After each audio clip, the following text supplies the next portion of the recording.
At dahil linggo ngayon, ano pa nga bang gagawin kundi mag-prepare? Magluluto nga pala ako ngayon ng gulay na uulamin ko sa tanghali. Kasi dapat bago tayo pumunta ng simbahan ay may laman ang tiyan. At pagpasensyahan nyo na pala na sa bahay, trabaho at simbahan lang umiikot ang video ko. Diyan lang kasi umiikot ang life cycle ko sa ngayon. Agoy, ano kayang iniisip nitong maiba? Bita mag-Valentine's naman sa doya may gihapoy ata anhi.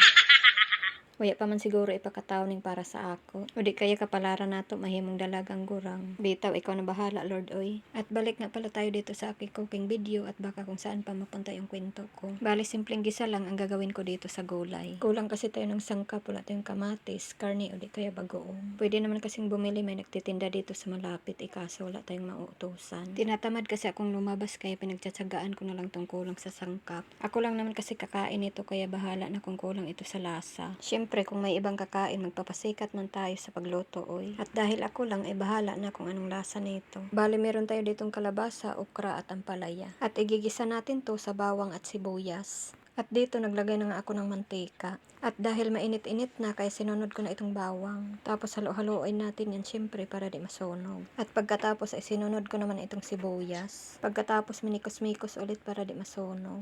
At inuna ko namang ilagay itong kalabasa. Mas matagal kasi itong maluto kaysa okra at ampalaya. Kung may karne lang tayo, karne sana ang unang ilagay. Tapos lutuin muna bago ilagay ang mga gulay. Bakit ko pala sinasabi ang proseso ng pagluto ko? Hindi nyo naman to kailangan gayahin. Hindi naman kasi ito ang proper cooking talaga. Kagaya nga ng sinasabi ko ay kulang ito sa sangkap. Baka ma-disappoint kayo sa lasa. Pero kung di kayo maarte sa pagkain kagaya ko, hindi pwede nyo itong gayahin. Ibang gulay nga, laso lang ginagawa ko tapos sausaw sa ginamos o di kaya sa suka. Sarap na kain ko niyan. Siyempre, lumaki tayong probinsyana. Ganyan na ganyan mga pagkain namin sa probinsya. Pero syempre, may mga masasarap din naman kaming pagkain doon, oy.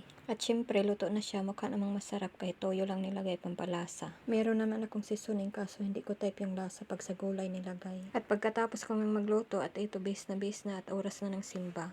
At syempre, hindi ko na pinapakita sa inyo kung paano ako naligo at kumain. At nagpants lang pala ako dyan at medyo maulan at malamig ang panahon. Aircon pa naman sa loob ng simbahan. At hindi naman sila stricto sa pananamit. Huwag lang kita yung kigol mo pati tiyan. At pakinggan nyo muna tong aming mga praise and worship singer.